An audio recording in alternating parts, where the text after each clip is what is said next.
அதிமுக வசம் உள்ள 2 ராஜ்யசபா சீட்டுகளில் ஒன்றை தென் மண்டல நிர்வாகிக்கு வழங்க தலைமை முடிவு செய்துள்ளதாக தகவல் தெரிவிக்கின்றன. 2 ராஜ்யசபா உறுப்பினர் பதவியில் ஒன்று தென் மண்டலத்திற்கு என அதிமுக தலைமை முடிவு செய்துவிட்டதாக தகவல்கள் வெளியாகியுள்ளன. எனவே எடப்பாடி பழனிசாமி அதற்கான நபரை தேர்வு செய்வதில் மிக தீவிரமான ஆலோசனையில் ஈடுபட்டிருப்பதாக சொல்லப்படுகிறது. இந்த ராஜ்யசபா ரேஸில் மருத்துவமனை டாக்டர் சரவணன், ஐடி விங் செயலாளர் ராஜ் சத்யன், மாஃபா பாண்டியராஜன், கோகுலேந்திரா, மகளிர் அணி கிருத்திகா முனியசாமி, உசிலம்பட்டி மகேந்திரன் மற்றும் கோபுரம் பிலிம்ஸ் அன்பு செழியன் என கட்சியினர் பலரது பெயரை தலைமையிடம் முன்வைக்கின்றனராம். மேலும் இதுகுறித்து தனியார் இதழிடம் பேசிய அதிமுக மூத்த நிர்வாகிகள், தென் மாவட்டத்திலிருந்து ராஜ்யசபா எம்பிக்கான நபரை தேர்வு செய்வதன் மூலம் தன்னை சமூக ரீதியாகவும் எதிரியாகவும் சித்தரிக்கும் ஓபிஎஸ் டிடிவிக்கு செக் வைக்க எடப்பாடி திட்டமிட்டுள்ளார்.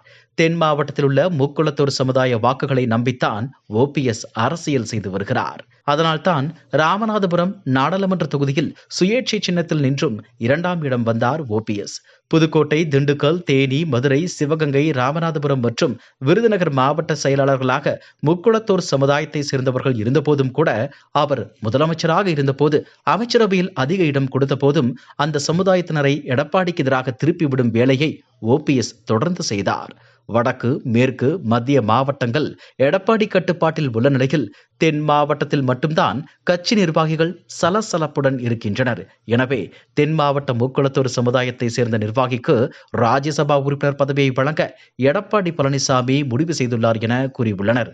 அதே நேரம் திமுக தென் மாவட்டத்தை சமூக ரீதியாக நல்ல முறையில் கையாள்வதாக ரிப்போர்ட் அதிமுக மேஜையை சென்றடைய தென் மண்டலத்தில் சிறப்பு கவனம் செலுத்தி உடனடியாக கட்சி உட்கட்டமைப்பில் மாற்றம் கொண்டுவர இபிஎஸ் அறிவுறுத்தியுள்ளதாகவும் கூறப்படுகிறது.